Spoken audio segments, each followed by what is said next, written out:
Hello Maïji, j'espère que tu vas bien, c'est l'INSEE de Bicom et aujourd'hui je vais te présenter les règles fondamentales au volet au niveau du service et de la réception, comment éviter de faire des fautes de position. C'est un problème que je rencontre hyper souvent chez les débutants, les jeunes, même les moins jeunes. Les fautes de position sont assez complexes, entre guillemets, à comprendre, surtout quand on doit assimiler la technique, la tactique, tout ce qui va être physique aussi. Cette vidéo vous permettra à la fin de pouvoir maîtriser cet aspect-là du jeu et derrière pouvoir vous enlever un poids quand vous commencez un match, vous saurez exactement ce que vous devez faire à quel moment et pourquoi. Comment est divisé un terrain de volley? Dans les règles, un terrain de volley est composé de 6 parties. Je vous les ai découpées. Qu'on voit, c'est qu'il y a du coup 6 chiffres différents ordonnés de cette manière-là. Ce qu'il faut comprendre, c'est que le numéro 1 sera notre premier serveur. Le numéro 2 sera le deuxième serveur et ainsi de suite. Du coup là, si je place mes petits joueurs sur le terrain, du coup ce schéma des chiffres, il faut bien le garder en tête parce qu'il va nous servir sur tout le long de la vidéo pour nous indiquer qui est avant et qui est arrière, parce que les règles sont différentes entre les deux, mais ça j'y viendrai à la fin de la vidéo. Et ensuite, il indique du coup qui peut servir à quel moment. Et il est hyper important de le retenir parce que c'est ce qui va nous permettre de comprendre pourquoi un système de jeu est élaboré d'une certaine manière. Du coup, dans un système de jeu, moi je vais surtout parler des placements en réception. C'est ça qui va être important de savoir et surtout à quel moment vous passez avant, vous passez arrière. Ça, je vais vous l'expliquer encore après. Mais voilà, tout le système de jeu, il part de cette base-là qui est l'ordre au niveau du service. Alors le deuxième point, c'est quand est-ce qu'on exécute une rotation. Du coup, ça c'est assez simple. Normalement, vous l'avez compris, dès que vous récupérez le point et que vous étiez en réception, vous récupérez le service et c'est à ce moment-là qu'on exécute une rotation. Ensuite, comment on fait la rotation? C'est très simple, on tourne d'un cran. Du coup, là, imaginons que nous récupérons le service. Dans mon équipe, là, tout le monde va décaler d'un cran, ok. Et du coup, deux gens au service, on passe à Nathanaël, ok, au service. Ensuite, je vais vous parler des différentes fautes qui peuvent survenir pendant le jeu. Premièrement, je vais vous parler de la faute du mauvais serveur.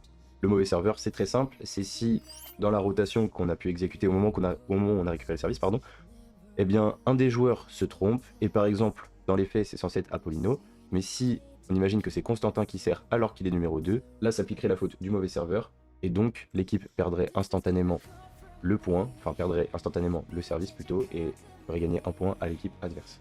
Ensuite, l'arbitre les remettrait dans le bon ordre pour éviter qu'ils refassent deux fois la même erreur d'affilée. Ensuite, les deuxièmes fautes importantes, ce sont les fautes de position. Okay, les fautes de position, elles s'appliquent uniquement en réception depuis début 2025. Les règles ont changé, enfin depuis le début de la saison 2025, pardon, les règles ont changé. Avant, ça concernait le service autant que la réception. Maintenant, ça concerne uniquement la réception. Donc je vais vous montrer dès maintenant comment peut s'appliquer une faute de réception, pourquoi elle s'applique. Alors la faute de position, elle s'applique uniquement lorsque les règles entre les numéros dans le jeu ne sont pas respectées. Pour ça, je vais repositionner Constantin ici, hop, Jacques et Axel, d'accord.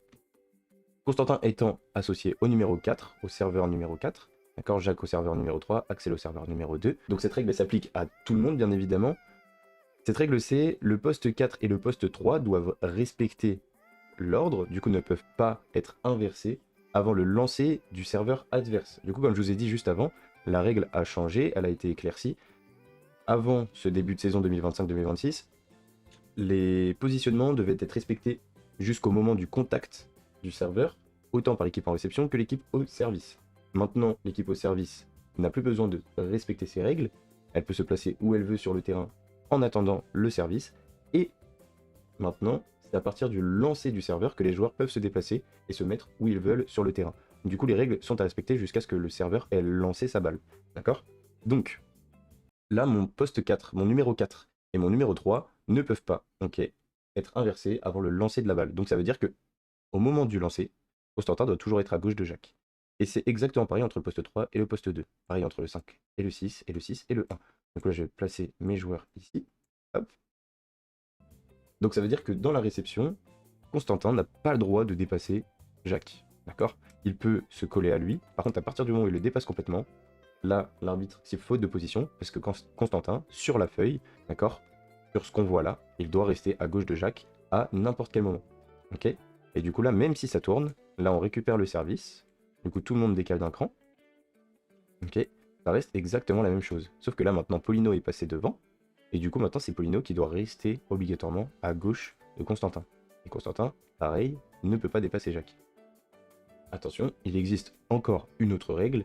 dans la même forme, mais cette fois-ci, on va dire que ça va être dans la verticalité. D'accord? La verticalité, ça veut dire quoi? Ça veut dire que le poste 2 et le poste 1 ne peut pas être inversé. Pareil pour le 3 et le 6. Pareil pour le 4 et le 5. D'accord? Du coup, là, ça veut dire que Constantin, s'il se déplace, il peut aller jusqu'à Jean. D'accord?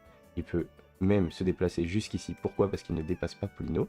D'accord? Par contre, il ne peut pas aller derrière Jean, qui occasionnerait une faute de position.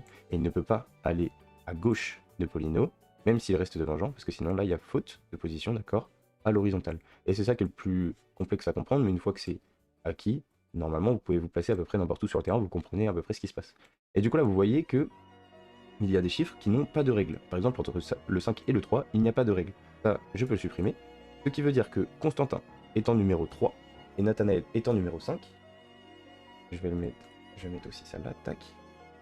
Là, qu'est-ce qui peut se passer? Imaginons que, pour des raisons tout à fait quelconques, on veut que Nathanaël se rapproche du filet, mais par contre que Constantin descende peut-être en réception. Eh bien, je peux tout à fait faire descendre Constantin ici et mettre Nathanaël quasiment à sa place, d'accord? Pourquoi? Parce que Nathanaël respecte la verticalité avec son poste 4 et respecte l'horizontalité avec son poste 6, d'accord? Et pareil pour Constantin, d'accord? Qui respecte l'horizontalité avec le 4 et respecte la verticalité avec le 6. Étant donné que eux n'ont pas de règles, il n'y a pas de souci, pas de faute de position. Les joueurs rouges, du coup les joueurs qui sont avant, plus proches possible du filet, sont plus libres et peuvent attaquer de n'importe où sur le terrain et ont l'occasion de bloquer. En tant que joueur bleu, on peut aller n'importe où sur le terrain. Par contre, à partir du moment où nous sommes dans la zone avant, dans la zone des 3 mètres, on ne peut plus attaquer au-dessus du filet. C'est pour ça qu'en tant que arrière, j'ai le droit d'attaquer uniquement si je saute, enfin j'ai le droit d'attaquer dans la zone avant, uniquement si je saute avant cette ligne des 3 mètres. Mais du coup, je n'ai pas le droit d'attaquer en étant dans la zone avant, tout comme je n'ai pas le droit de bloquer. Voilà tout pour les positionnements classiques, pour les règles. J'espère que j'ai été assez clair. Si vous avez des questions, n'hésitez pas à me les poser en commentaire, je tâcherai d'y répondre. N'hésitez pas à me donner aussi le retour sur ce genre de format. Donc moi là, le but, c'était de vous préparer, entre guillemets, à la future vidéo qui va arriver sur les différents systèmes de jeux qui existent au volet. Là, c'est vraiment la base du jeu. Je sais que c'est quelque chose qui était assez compliqué à mettre en place. Moi, j'ai réussi à le faire à peu près comprendre à mes jeunes, mais cette vidéo leur est aussi dédiée. Et du coup, maintenant, ils n'auront plus aucune excuse pour me dire qu'ils comprennent pas. Bien évidemment, si tu veux pas louper la prochaine vidéo sur les systèmes, n'hésite pas à t'abonner et à liker la vidéo. C'était Lince de Bicom, j'espère que tu vas gagner tes prochains matchs. À la prochaine, tchuss.